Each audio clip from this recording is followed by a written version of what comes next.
Est-ce que c'est possible que l'équipe de louange revienne? Oui? C'est bon. Merci. On va reprendre le dernier chant. Je dis Jésus.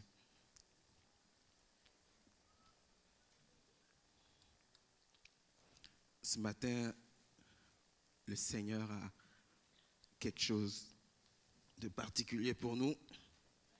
Amen. Et on va laisser le Seigneur agir pour sa gloire. Alléluia.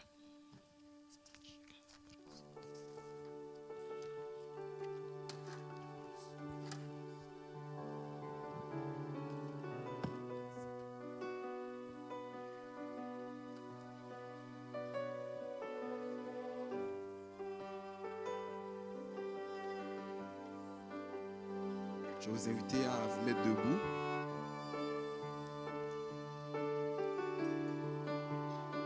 Et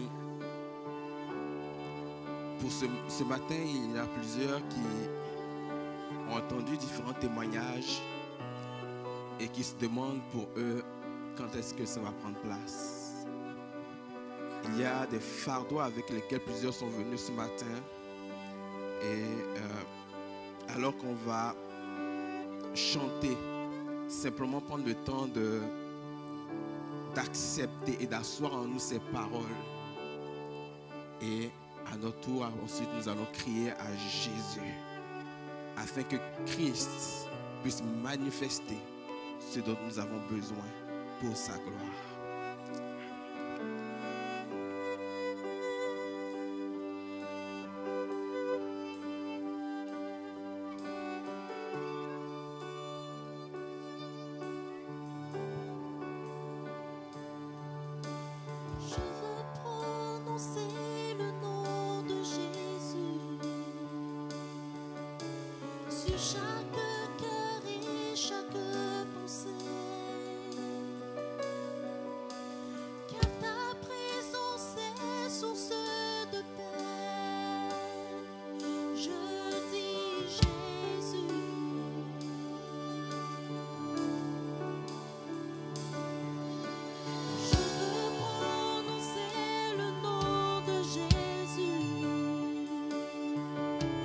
Jusqu'à voir tous les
pour toi de saisir ce que Dieu a en réserve pour toi.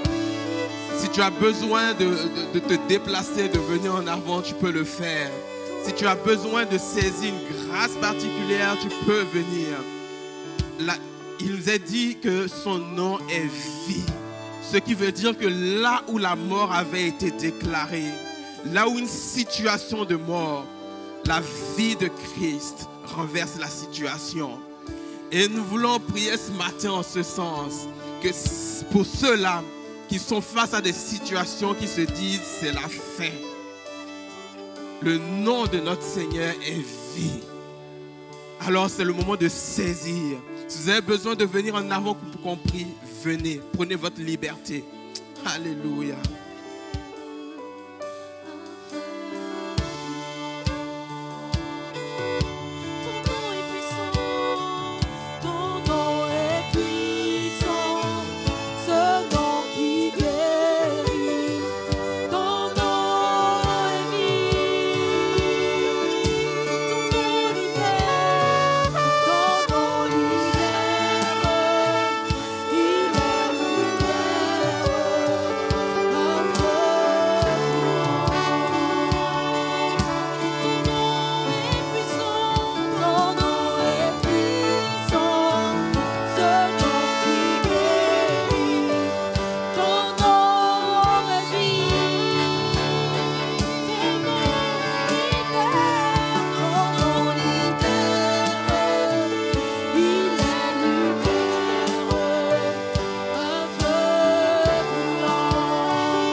La vie de Christ est en ce lieu.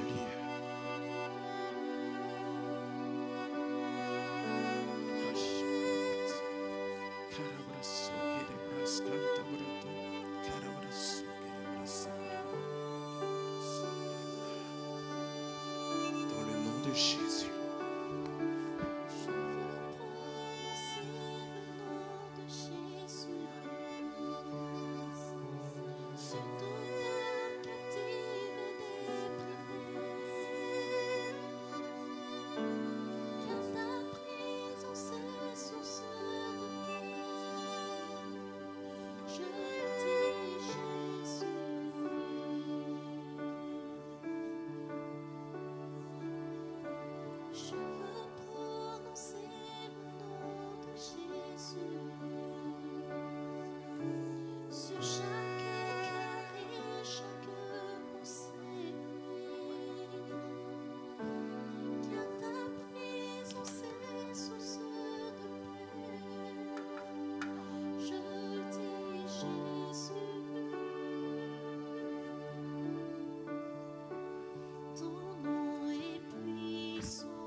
Je vais demander à Pasteur Bruno, Pasteur Marjorie, Esther, si vous voulez bien prier pour nos bien-aimés.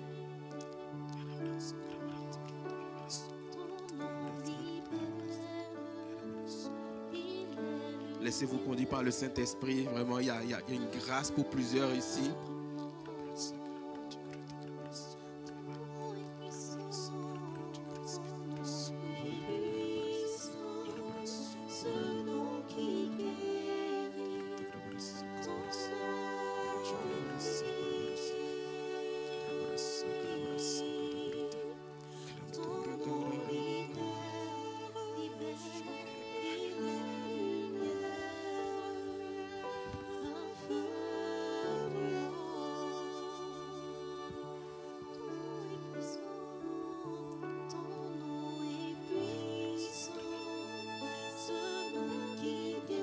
Alice, Denise, vous pouvez prier aussi, s'il vous plaît.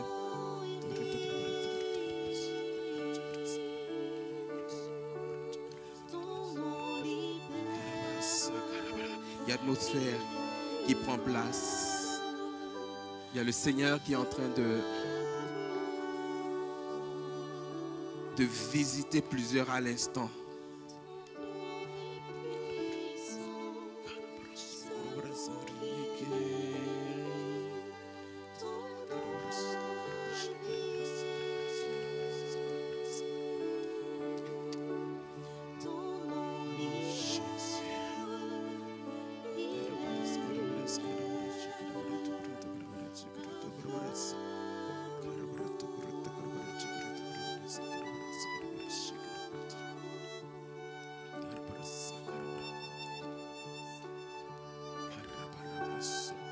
Seigneur, manifeste-toi maintenant. Manifeste-toi maintenant, nous te prions. Saint-Esprit, tu es en ce lieu. Tu es porteur de vie. Et nous prions que cette vie se manifeste dans les vies, dans les cœurs, au nom de Jésus.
Jésus, souffle maintenant ce renouveau dans les cœurs, dans les vies. Souffle maintenant.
Esprit de Dieu.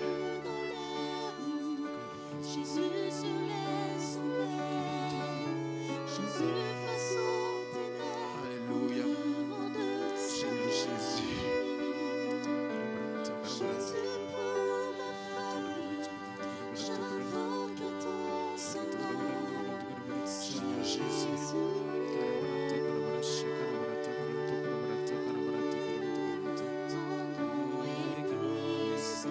Son nom est puissant, effectivement. Son nom guérit. Son nom est vie.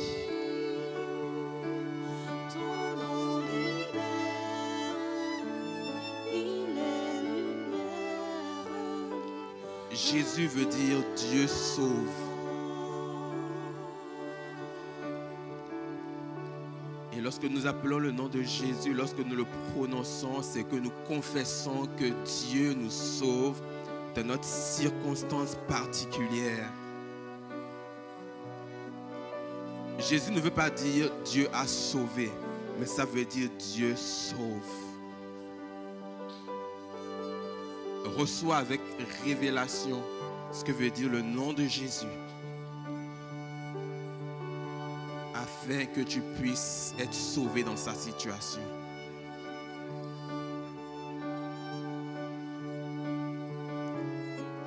Seigneur Jésus.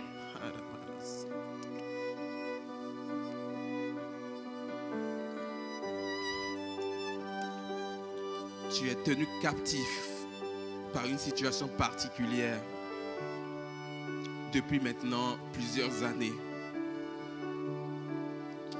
Aujourd'hui, le Seigneur te dit qu'il fait quelque chose de nouveau. Il met un chemin dans ton désert. Il te sort de cette captivité. Maintenant, pour toi, il est temps d'enlever, de rejeter le vêtement de deuil, d'affliction. Mais il est temps pour toi de revêtir le vêtement de louange et d'action de grâce.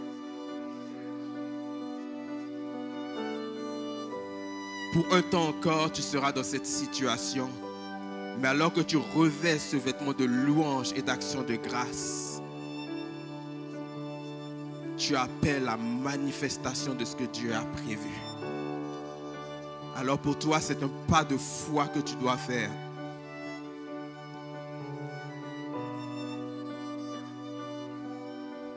Saisis cette parole et fais ce pas de foi. Revêt ce vêtement de louange et d'action de grâce.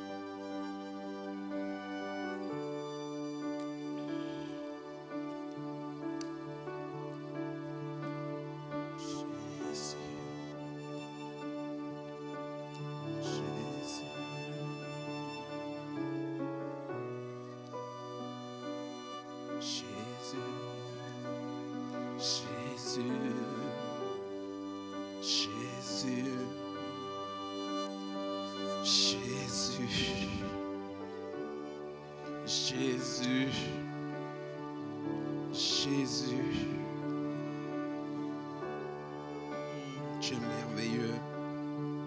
Tu es excellent.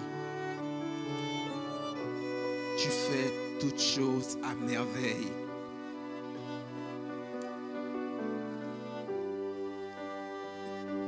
Tu es incomparable. Ce matin, tu es celui qui exerce encore envers nous ta bonté.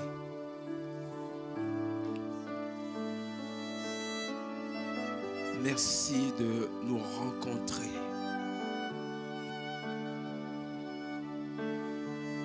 Mon Jésus-Christ.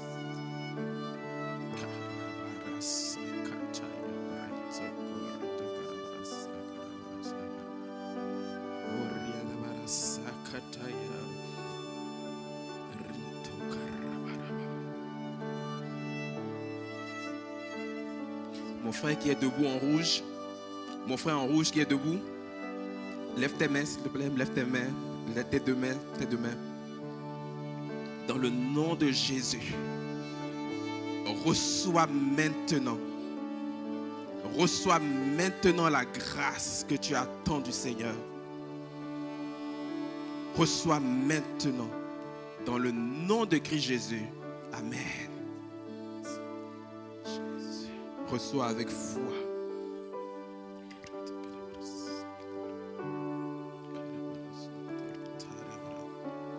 Tu es fidèle. Alléluia. Merci Seigneur pour ce que tu fais. Merci. Dans le nom de Jésus. Dans le nom de Jésus-Christ. Amen. Ce que vous avez reçu ce matin, conservez-le, recevez-le, conservez-le par la foi. Conservez-le par la foi. Seigneur, nous te rendons grâce pour ces visitations, ces restaurations, même silencieuses, que tu as opérées dans les cœurs et dans les vies. Merci parce qu'on sait que de cela, des témoignages sortiront dans le nom de Jésus. Amen. Merci beaucoup à vous, l'équipe de louange. Anne, est-ce que je peux rester, s'il te plaît? Merci. Alléluia. Est-ce que ça va ce matin? Je vois la foi dans plusieurs cœurs ce matin. Je vois quelque chose qui est né de ces temps-là. Et lorsque la foi naît, lorsqu'elle naît, elle saisit ce que Dieu a prévu. Et nous allons entrer dans le message de ce matin et la foi qui a surgi va vous permettre de saisir ces choses-là.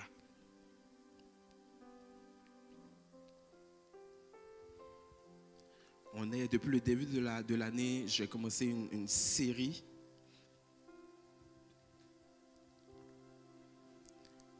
Une série que je vais intituler « Croître à l'image et à la ressemblance de Dieu ». On était parti sur ce passage de l'apôtre Jean dans l'épître de Jean, la 3e épître, bien-aimé. Je souhaite que tu prospères à tous égards et que tu sois en bonne santé comme prospère l'état de ton âme. Et on a compris qu'il fallait que l'âme prospère avant toute prospérité autre. Parce que le verset nous dit bien comme prospère l'état de ton âme. Et lorsque nous avons avancé dans cette série, on a compris aussi que la prospérité en tant que telle, cette croissance-là était la croissance dans le caractère et dans la sagesse. Et nous avons poursuivi en mettant la base sur le fait, en mettant la table sur le fait qu'il faille veiller sur son cœur plus que toute autre chose. Parce que dans le cœur, il y a toutes ces pensées qui naissent et qui conduisent nos actions. Et aujourd'hui, nous allons poursuivre encore. Et vous savez, lorsque vous invitez quelqu'un chez vous, vous l'invitez à un festin, vous l'invitez à un repas, vous dites mon ami, mon frère, ma soeur ou un parent, je t'invite chez moi tel jour. Ce que vous faites, c'est que le jour venu, vous vous apprêtez. Vous vous apprêtez. On va préparer le repas. On va sortir les couverts d'occasion. On va dresser la table. Et à ce moment-là, on va disposer de toutes ces choses sur la table et on sera prêt pour manger. Si on ne fait pas ces étapes-là, finalement, on aurait invité cette personne pour rien. Parce qu'il n'aura pas à manger. Il n'y aura pas d'endroit pour elle, pour être à l'aise avec nous. Et c'est la même chose que nous faisons avec cette série. Parce qu'on avait compris que lorsqu'on parle de la croissance du caractère et dans la sagesse, le caractère notamment est lié aux fruits de l'esprit. Nous sommes en train de nous rendre jusque-là. Nous allons y arriver à un moment donné. Mais le problème, c'est que si je viens et que je vous dis, voici le fruit de l'esprit,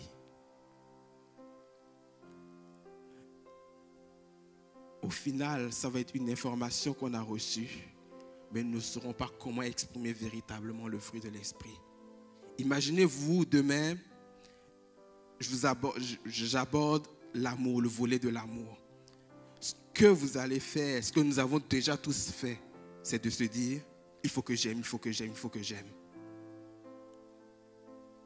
Dans la minute qui suit, on va se rendre compte de la limitation de ces paroles-là qu'on se dit en nous. Si je vous dis, je vous dis de manifester la joie, cette autre facette du fruit de l'esprit, naturellement, ce qu'on a envie de faire dans une situation difficile, manifeste la joie, on se le dit. Ça marche 5 minutes, mais en bout de ligne, ce n'est pas durable.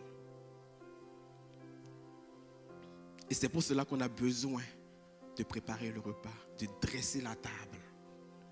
Parce que lorsque nous allons arriver à ce moment-là, nous saurons quoi faire. Amen. Et le message d'aujourd'hui va justement, encore une fois,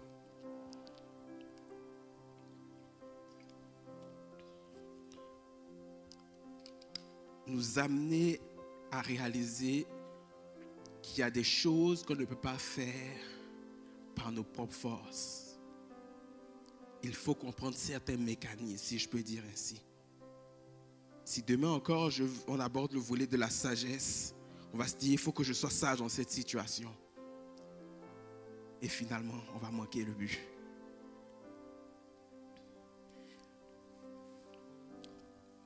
Le titre de mon message ce matin, c'est « Quelle loi t'anime ?»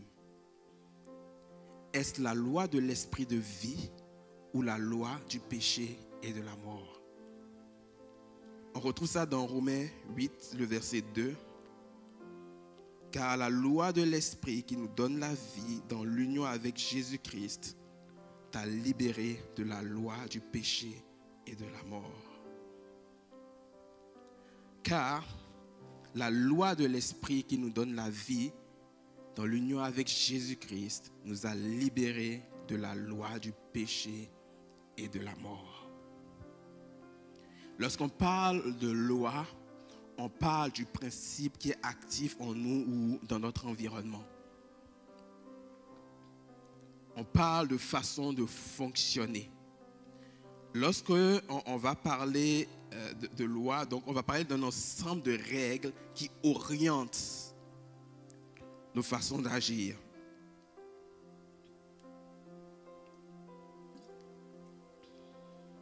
Est-ce que vous vous souvenez par exemple de la loi sur les mesures d'urgence? Oui? Ça rappelle un bon souvenir? Pas sûr? Pour ceux qui ne le savent pas, la loi sur les mesures d'urgence, c'est une loi qui existe de toute façon. C'est pas qu'elle est, mais elle a été appliquée particulièrement pendant la Covid. Et ce qu'elle fait, la loi, ce qu'elle a permis, la loi sur les mesures d'urgence, c'est de prendre, elle donne l'autorité au gouvernement de prendre des décisions sans passer par les processus qui sont habituels. Ok? Et donc, on prend les décisions parce que justement, on est en situation d'urgence. Donc, la loi, lorsqu'on parle d'une loi, elle vient mettre en place un ensemble de règles, un ensemble de façons de faire, elle vient circonscrire les choses pour déterminer des façons de faire, pour orienter ce qu'on peut faire. C'est ça ce qu'on appelle une loi. Et on a différentes lois. On a par exemple la loi sur la sécurité routière, le code de la sécurité routière du Québec. On a aussi d'autres lois naturelles. La loi de la gravité, qui fait en sorte que lorsque je lance quelque chose, ça retombe automatiquement. On a d'autres types de lois qui sont possibles aussi. Mais toutes ces lois-là, ce qu'elles impliquent, c'est un comportement particulier. Lorsque ces lois sont en place, c'est qu'on peut avoir certaines attentes par rapport à ce qui est édicté dans ces lois-là. Et donc, dans le passage de Romains 8:2, on nous dit simplement que l'esprit a un ensemble de règles, une façon de fonctionner qui nous mène à la plénitude, qui nous mène à la vie. Tandis que le péché aussi a une façon de fonctionner qui est propre à lui. Donc le péché et l'esprit ont des façons de fonctionner qui ne sont pas les mêmes. Et je veux, pour faciliter un peu la compréhension de ces choses, lorsqu'on va parler de on va personnifier, ok? On va personnifier ces éléments. Lorsqu'on va parler de la loi du péché et de la mort, on va simplement dire, disons, appelons cela Monsieur le péché, Monsieur péché, ok? Pour simplifier la compréhension. Pourquoi? Parce qu'il faut comprendre que lorsqu'on parle de la loi de quelque chose, la loi n'est pas le mot le plus important. C'est la chose en question qui est la plus importante. Lorsqu'on va parler du Code de sécurité routière du Québec, de la loi sur la sécurité routière du Québec, par exemple, l'accent doit être mis sur la sécurité routière, pas sur loi. Okay? Parce que la sécurité routière, c'est ça l'élément le plus important. C'est parce que je veux réguler la sécurité routière, c'est parce que je veux créer un environnement sécuritaire pour les usagers de la route que je mets en place des règles, des principes, donc la loi. Lorsque je dis je suis chez moi et qu'il y a des règles, c'est la loi de René Arthur. Ce n'est pas la loi qui est importante, c'est René Arthur qui a des règles et qui veut que tous ceux qui entrent dans cette maison fonctionnent à sa façon. Donc, il faut mettre là. C'est pour ça que je veux personnifier cela pour faciliter la compréhension. Donc, Monsieur Péché. Donc, c'est la loi de Monsieur Péché. Et il faut comprendre aussi que la loi, elle est rattachée à un régime particulier. Et le régime, c'est un ensemble de règles, okay, qui fonctionnent et qui sont propres à un régime particulier. Encore une fois, si je veux imager cela, lorsque je suis on est dans un régime conservateur, il y a des attentes qu'on peut avoir comparativement à lorsqu'on est dans un régime qui est libéral.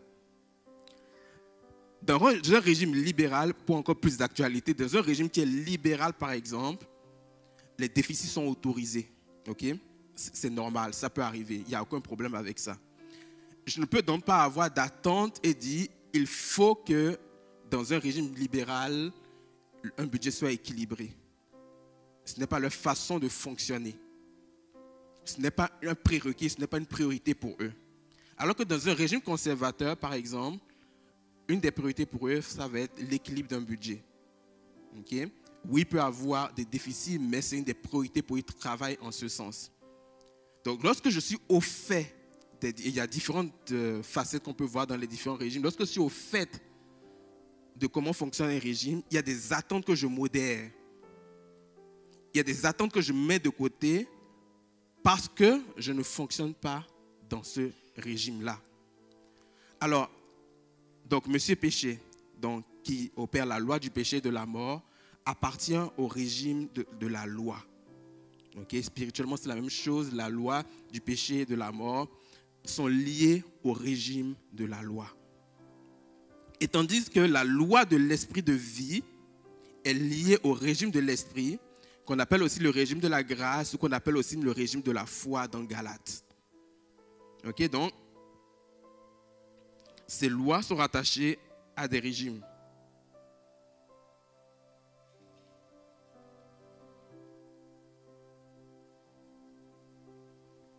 Alors,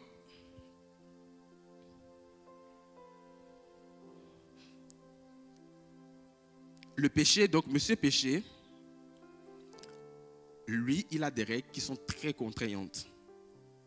Lorsqu'il vient quelque part, il s'installe, il me contraint à faire des choses, il me domine et me rend esclave de lui. Tandis que l'esprit, Monsieur Esprit, lui, il est d'une plus grande douceur. Il vient et il suggère, il oriente.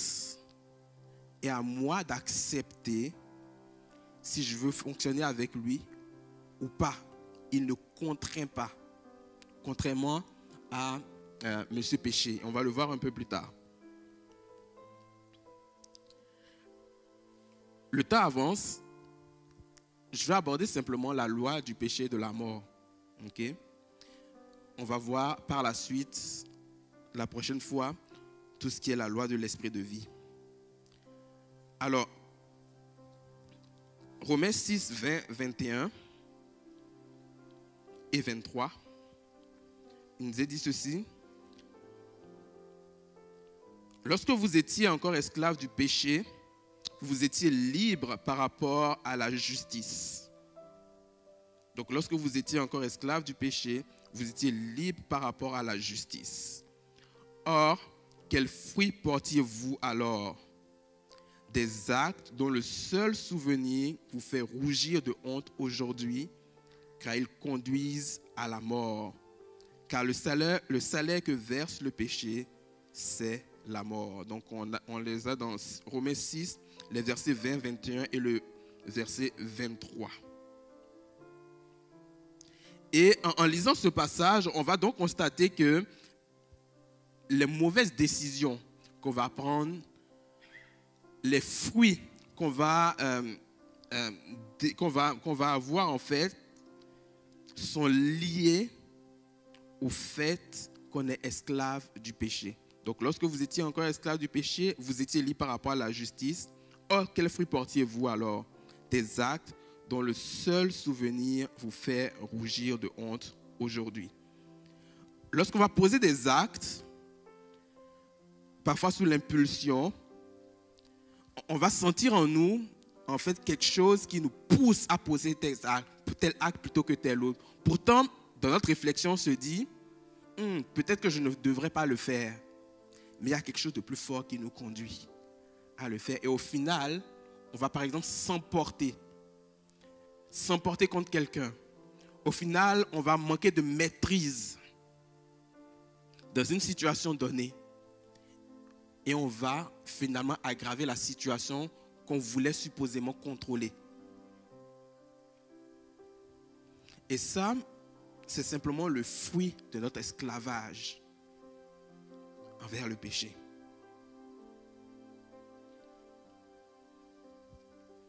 Et lorsque nous sommes dans une telle situation, lorsque revient ce moment de lucidité, on se demande comment est-ce arrivé?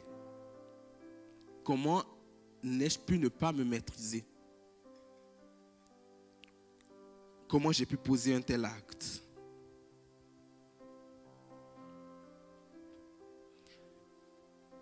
On va comprendre comment fonctionne cette loi, la loi du péché et de la mort. Donc comment fonctionne Monsieur Péché. Ça va nous permettre, parce que lorsque nous ne comprenons pas certaines choses, on fonctionne d'une manière qui finalement se retourne contre nous. Alors, on se souvient que Monsieur Péché est rattaché à un régime, celui de la loi.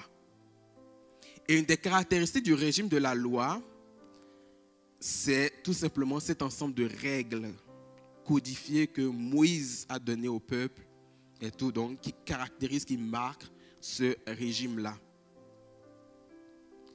Il y a donc ces règles, il y a ces commandements-là qui ont été mis en place, qui dirigeaient, qui orientaient la façon dont fonctionnait donc le peuple. Et dans ce régime de la loi, il y avait des mécanismes de sanction et de récompense. Donc on fonctionnait comme au bâton et à la carotte. La sanction, c'est la malédiction et la récompense, c'est la bénédiction. Tu fais telle chose qui est correcte, tu es béni. Tu fais telle autre chose qui n'est pas correcte, il y a une malédiction qui est rattachée à cela. Ça fonctionnait tout simplement avec ce principe-là. Mais il se fait que Monsieur Péché a décidé de se servir de la loi qui nous devait nous diriger pour exercer sa domination. Et comment? Si on va dans le livre des Romains, toujours le chapitre 7, les versets 9 et 13.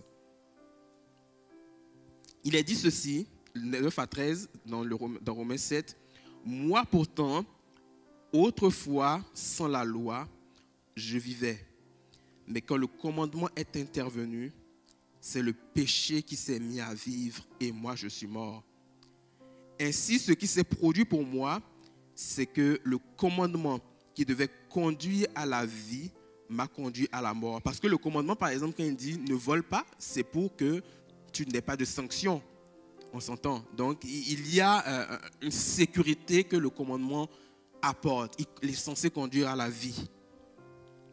Donc, c'est que le commandement qui devait... On dit ainsi, ce qui s'est produit pour moi, c'est que le commandement qui devait conduire à la vie m'a finalement conduit à la mort. Car le péché a pris, donc Monsieur Péché a pris appui sur le commandement. Il m'a trompé et m'a donné la mort en se servant du commandement. Ainsi, la loi elle-même est sainte et le commandement saint, juste et bon. Est-il donc possible que ce qui est bon soit devenu pour moi une cause de mort? Au contraire, c'est le péché. En effet, il m'a donné la mort en se servant de ce qui est bon pour manifester sa nature de péché et pour montrer son excessive perversité par le moyen du commandement. Autrement dit, la loi, les commandements nous ont été donnés pour nous conduire à la vie, pour nous permettre de vivre dans un environnement sécuritaire. Mais Monsieur Péché s'est dit, tiens, voilà une occasion pour moi de briller, entre guillemets.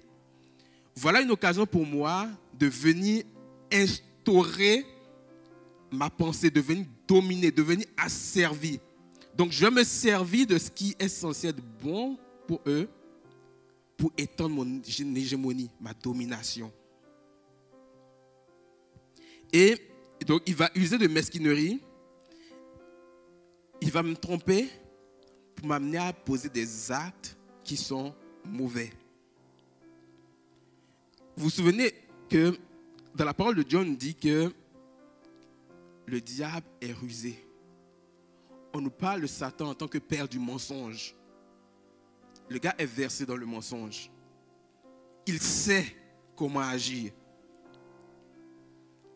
Donc, quand tu as le père du mensonge, quand tu as le rusé en chef qui est derrière quelque chose, ne pense pas que tu peux être plus rusé que lui.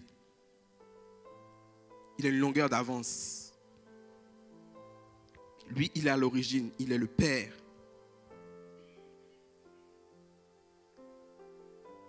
Alors, il va me faire croire que, par la ruse, que ces suggestions sont beaucoup plus avantageuses que ce que moi je peux penser.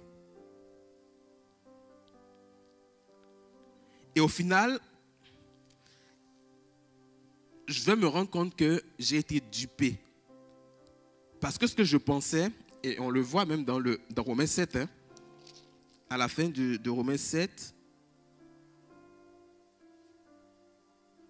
ok, Romains 7, 21,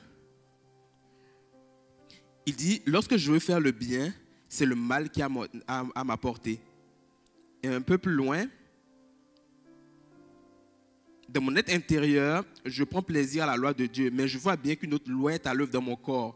Elle combat la loi car pour ma raison, et elle fait de moi le prisonnier de la loi du péché qui agit dans mes membres. Malheureux que je suis, qui me délivrera de ce corps voué à la mort. Bref, ici, l'apôtre Paul dit, mais je sais ce qui est bon. Je sais ce que je dois faire. Mais au final, je me trouve démuni parce que ce que j'accomplis est contraire à ce que ma pensée savait bon. Parce que la loi du péché est à l'œuvre. Parce que Monsieur Péché est à l'œuvre. Et donc, comment se fait-il que je suis si vulnérable? Vous vous souvenez dans le jardin d'Éden? Dieu avait dit à Adam, tu peux manger de tous les fruits, sauf du fruit de l'arbre de la connaissance du bien et du mal. Le jour où tu en mangeras, tu mourras. La connaissance du bien et du mal, en fait, lorsqu'il a mangé de ce fruit, il a exposé l'humanité à la mort, c'est vrai, mais il a aussi exposé l'humanité à une forme de sagesse. Il a exposé l'humanité à une forme de sagesse. Donc cette connaissance du bien et du mal. Et l'humanité s'est développée avec cette forme de sagesse. On voit comment l'humanité se développe. Il y a des prouesses technologiques, il y a des prouesses médicales, il y a toutes sortes de prouesses qui sont faites. Et tout cela, c'est le fruit de la connaissance du bien et du mal. Mais de l'autre côté, on a aussi tout le mal qui est fait. Et c'est pour ça qu'on va dire, par exemple, que l'être humain est capable du meilleur et du pire.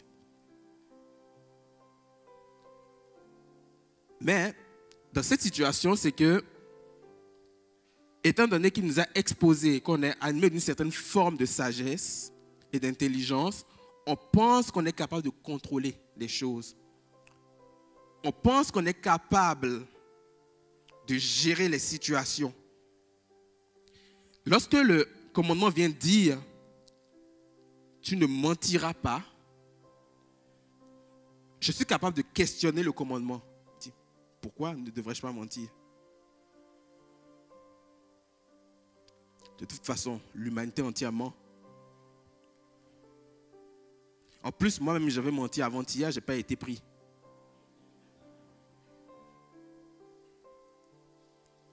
Pourquoi ne pourrais-je pas mentir dans cette situation qui est délicate et de laquelle je pourrais m'en sortir par un mensonge? C'est la connaissance, c'est le fruit de la connaissance du bien et du mal qui nous amène dans ce type de réflexion. Parce que nous pensons contrôler les choses. Nous pensons que nous sommes capables d'exercer une forme de réflexion qui va faire en sorte que nous allons prendre les meilleures décisions.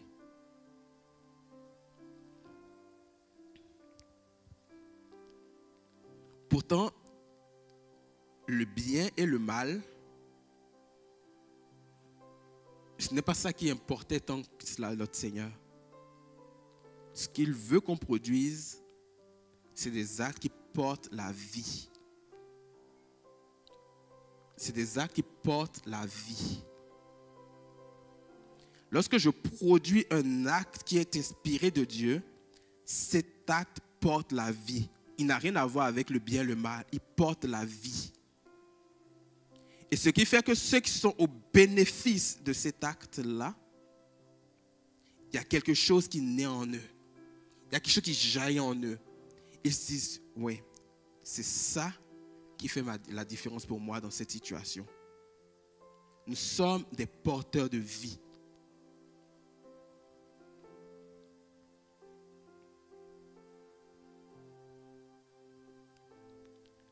Alors, nous avons un faux sentiment de contrôle, de se dire qu'on est au contrôle de toutes sortes, donc on est vulnérable. Parce que nous pensons qu'on est en mesure de tout comprendre et de tout cerner. Donc il y a une vulnérabilité qui est là. Et c'est sur cette vulnérabilité-là que Monsieur Péché s'appuie pour exercer sa domination.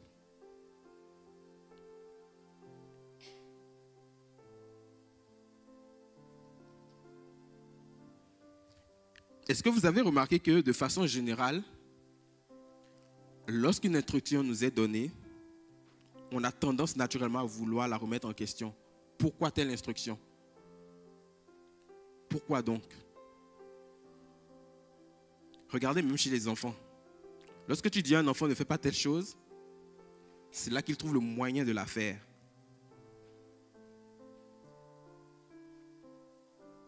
Je ne suis pas en train de vous dire de ne plus dire à vos enfants, de ne plus faire, de donner des limites. Je ne suis pas en train de dire de ne plus donner de limites à vos enfants, c'est ce que je dis. Mais réalisons que lorsque nous sommes face à des instructions, naturellement, il y a quelque chose en nous qui nous dit s'il m'interdit, peut-être qu'il y a quelque chose de bon en arrière. Et monsieur péché se sert de cela.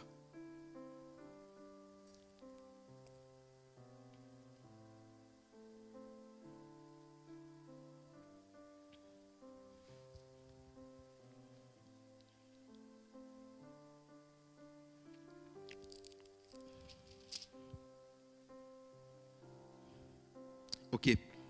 Maintenant, la question qu'on va pouvoir se poser, c'est si le péché s'appuie sur le commandement ou sur la loi, à quoi servent les commandements? Pourquoi les commandements?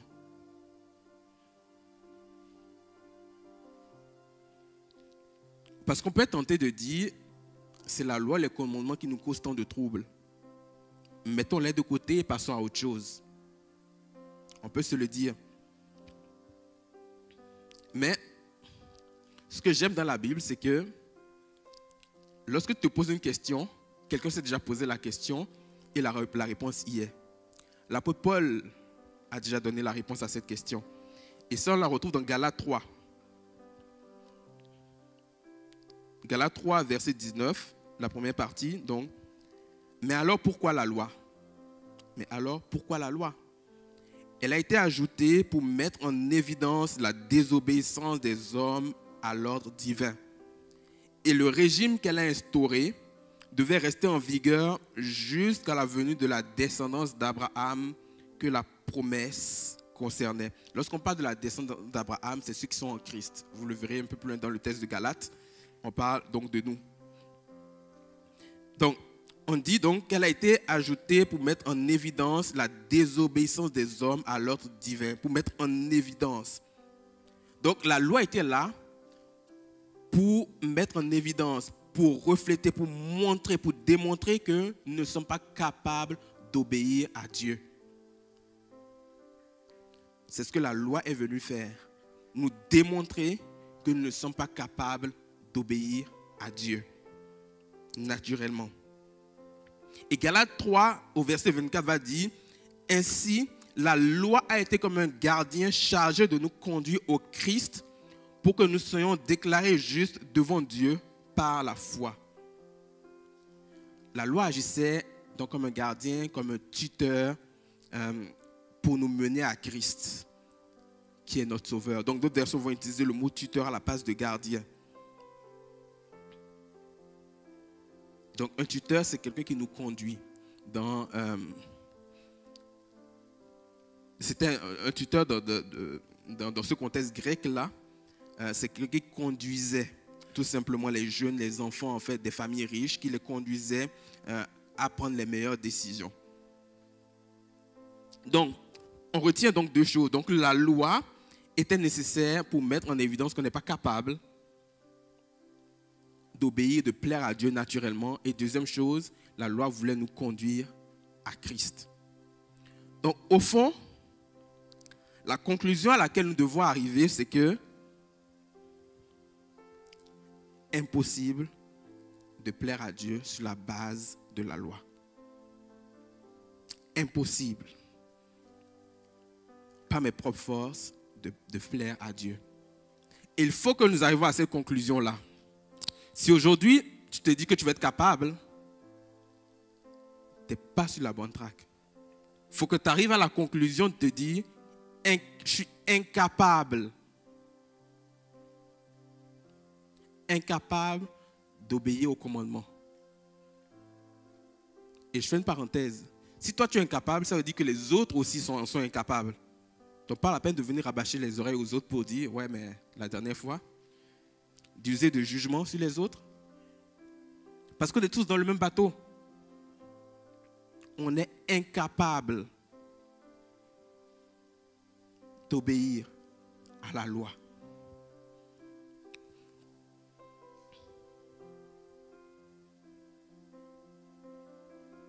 C'est à cette conclusion qu'on doit arriver. Nous sommes incapables d'obéir à la loi.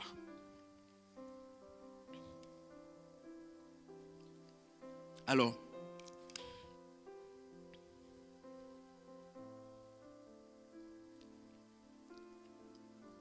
si on arrive à cette conclusion, comment Christ va-t-il intervenir en notre faveur? Romains 7, les versets 1 à 6. Ne savez-vous pas, frères, car je parle à des gens qui connaissent la loi, que la loi ne régit un homme que durant le temps de sa vie. Amen. La loi ne régit un homme que durant le temps de sa vie. Ça veut dire que c'est seulement quand je suis en vie que la loi a un impact, un effet sur moi. Le code de la sécurité routière du Québec ne s'appliquera plus à moi si je suis décédé. C'est l'évidence même. La loi ne régit qu'un homme durant le temps de sa vie. Et l'apôtre Paul va prendre un exemple. Ainsi, une femme mariée est liée par la loi à son mari tant que celui-ci est en vie. Mais s'il vient à mourir, elle est libérée de la loi qui l'a liée à lui. Donc, si du vivant de son mari, elle appartenait à un autre homme, elle sera considérée comme adultère. Mais si son mari meurt, elle est affranchie de cette loi et peut donc appartenir à un autre sans être adultère. Il faut qu'il y ait une mort qui intervienne pour libérer l'épouse dans cet exemple-là par rapport à ce mari-là. Et l'apôtre Paul continue, dit, il en est de même pour vous, mes frères. Par la mort du Christ, vous êtes vous aussi morts par rapport à la loi. Amen. Vous êtes vous aussi morts par rapport à la loi.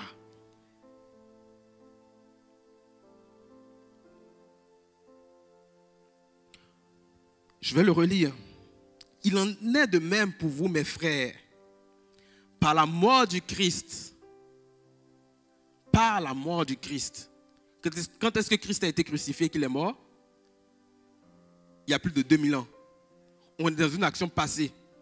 Par la mort du Christ, vous êtes vous aussi morts.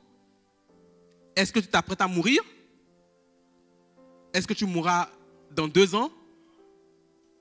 Non. Avec Christ, je suis mort. Mais donc, vous êtes vous aussi morts par rapport à la loi pour appartenir à un autre, à celui qui est ressuscité des morts. Donc, à l'égard de la loi, à l'égard des commandements, je suis mort. En fait, ma vieille nature, comme l'a dit dans le livre des Romains, a été crucifiée avec Christ. La vieille nature, c'est la nature en moi qui produisait le péché, qui répondait favorablement aux interpellations de Monsieur Péché. Lorsque Monsieur Péché intervenait, ma vieille nature était toute excitée parce qu'il y avait quelque chose de commun entre elle et Monsieur Péché. Mais on dit que nous sommes aussi morts. Aussi.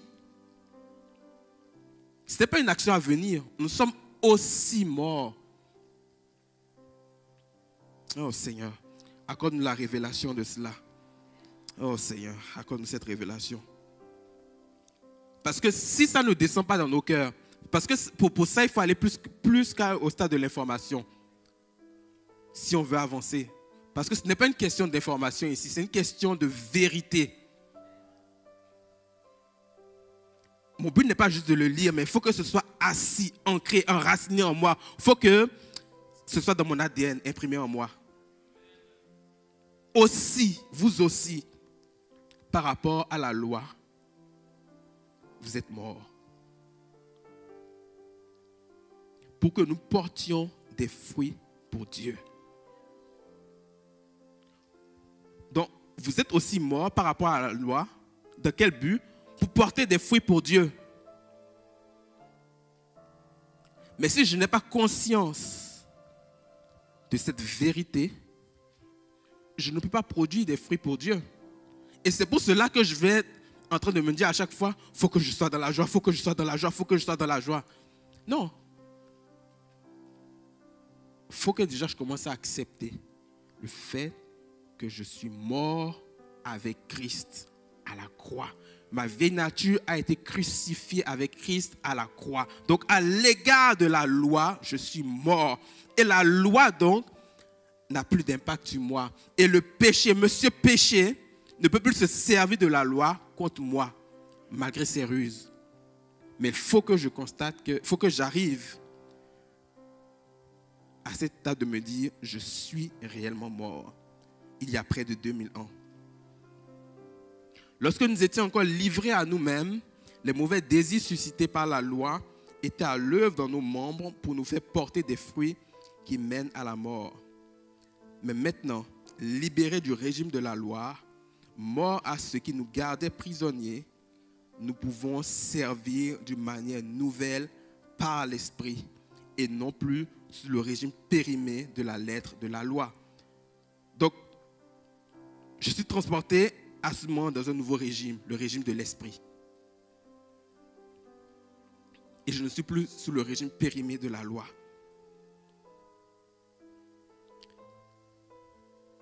Sortons du stade de l'information pour avoir la révélation de ce passage-là.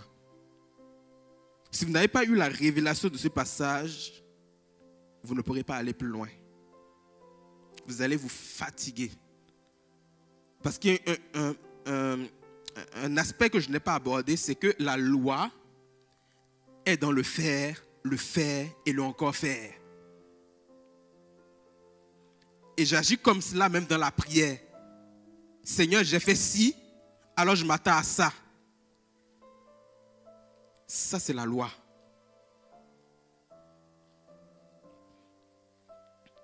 Mais il faut que nous ayons la révélation de ces choses. Et je vais terminer par ce passage dans Romains 6. Le temps avance. Romains 6, 6. Sachant que notre vieil homme a été crucifié avec Christ, afin que le corps du péché soit détruit et que nous ne soyons donc plus asservis, nous ne soyons plus esclaves du péché.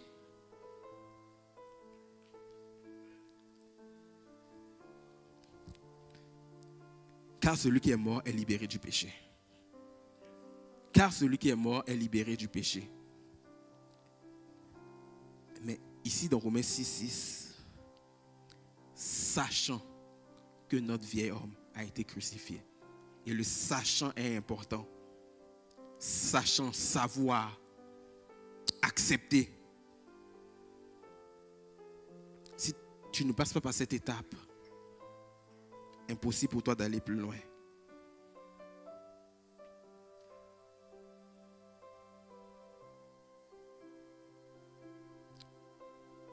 Je vais lire ce passage dans la parole vivante. Romains 6.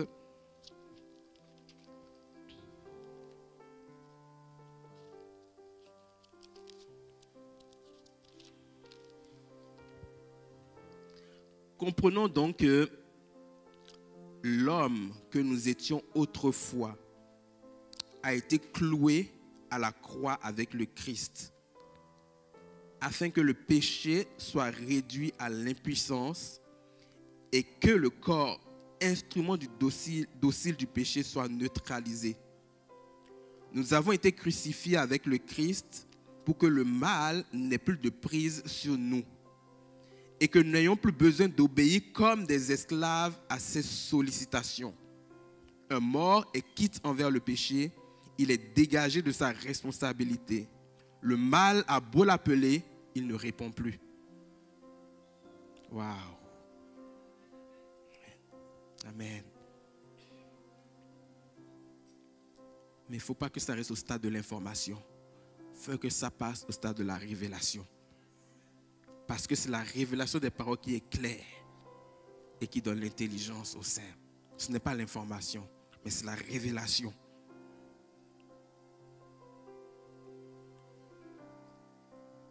Oh Seigneur. Le temps avance, hein? Le temps avance. Je ne vais pas être plus long pour aujourd'hui. Seigneur.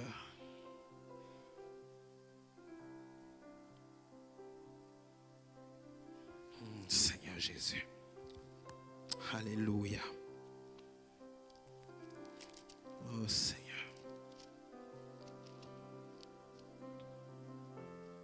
Tu es bon, tu es excellent et tu es celui qui nous fait le plus grand bien. Merci parce que tu demeures fidèle en tout point. Merci parce que tu as accompli de grandes choses pour nous. Et ce matin, nous voulons prier afin que nous puissions avoir la révélation de ce qui a été fait à la croix. La révélation du fait que notre vieil homme a été crucifié avec toi.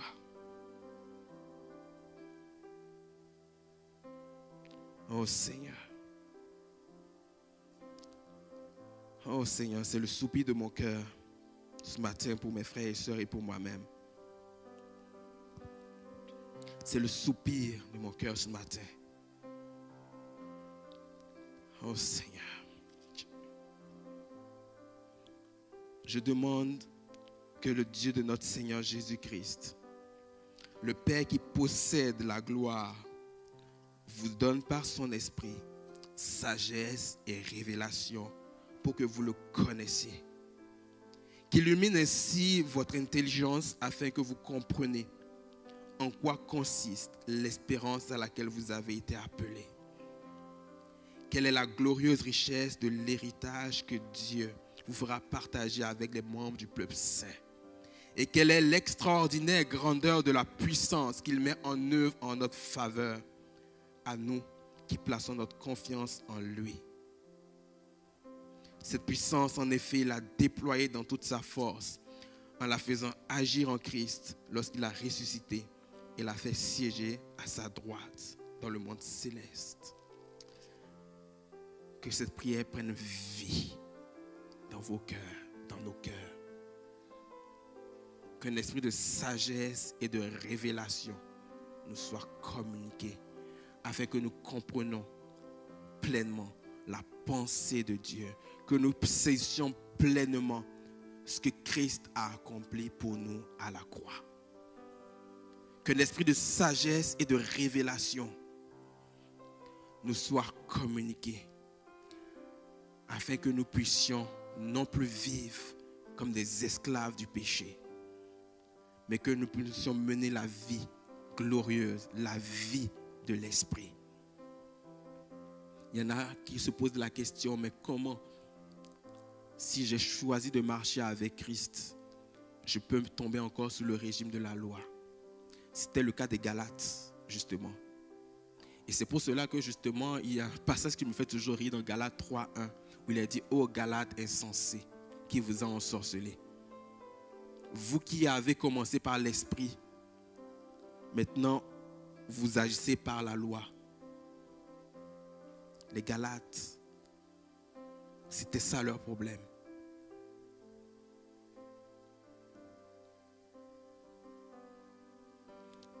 Je n'aimerais pas que nous recevons une lettre qui nous dit « Carrefour des nations, insensés ». Je n'aimerais pas recevoir cette lettre-là. C'est pour cela qu'il faut qu'on saisisse la pensée de Christ, qu'on saisisse ce que Dieu a déjà accompli pour nous. Vraiment, ayons la révélation, je vous laisse avec cela, ayons la révélation du fait que avec Christ, nous avons été crucifiés. C'est une action dans le passé. Notre vieil homme, notre vieille nature a été crucifiée avec Christ. Ce qui fait que nous ne sommes plus redevables vis-à-vis de la loi, puisque nous sommes morts. Et nous ne sommes plus redevables vis-à-vis de la loi, Monsieur Péché ne peut plus s'appuyer sur cette loi pour nous faire tomber. Amen.